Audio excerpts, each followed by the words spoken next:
இங்கே ஹேனா அப்படிங்கிற ஒரு பொண்ணு அவளோட இறந்து போன ஹஸ்பண்ட் அவளுக்கு முன்னாடி இருக்கிற ஒரு சேர்ல உட்காந்துருக்க மாதிரி இவளுக்கு ஃபீல் ஆகுது.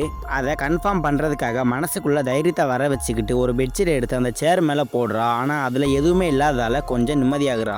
உடனே அந்த பெட்ஷீட்டை எடுத்துட்டு தூங்கலான்னு போறா. அப்பதான் அவளை கதிகலங்க வைக்கிற மாதிரி ஒரு சம்பவம் நடக்குது. அவளுக்கு முன்னாடி யாருமே இல்லைன்னாலும் யாரோ அந்த பெட்ஷீட் மேல நடந்து இவ பக்கம் வர மாதிரி இவளுக்கு தெரியுது.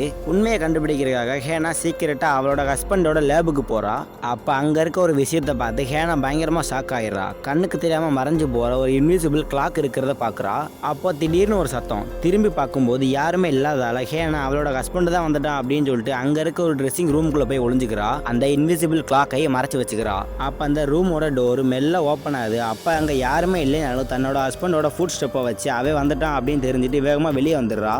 அப்ப அந்த நாய் எதையோ பார்த்து குலைக்க ஆரம்பிக்குது. அந்த சான்ஸை யூஸ் பண்ணிக்கிட்டு ஹேனா அந்த இடத்துல இருந்து வேகமா ஓட ஆரம்பிக்கிறா. உடனே ஒரு டாக்ஸியை பிடிச்சி வேகமா போயிட்டு அவளோட சிஸ்டர் கிட்ட நடந்த எல்லாத்தையுமே எக்ஸ்பிளைன் பண்றா.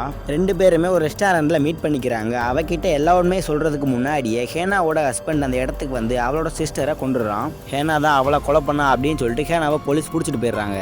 அவ எவ்வளவுதான் சொன்னாலும் அவளுக்கு மனநலம் பாதிக்கப்பட்டிருக்கு அப்படின்னு இவங்க நினைக்கிறாங்க. அப்போ போலீஸ் அவகிட்ட விசாரிக்கும் போது அவ தன்னோட ஹஸ்பண்ட் தான் கொலை பண்ணினா, அவ இன்னும் சாகல அப்படின்னு சொல்றா. அப்போ ஹேனா அந்த டைம்லயே ப்ரூஃப் பண்றேன்னு சொல்றா. அப்போ போலீஸும் அவளை ப்ரூஃப் பண்ண சொல்லி கேட்கறாங்க.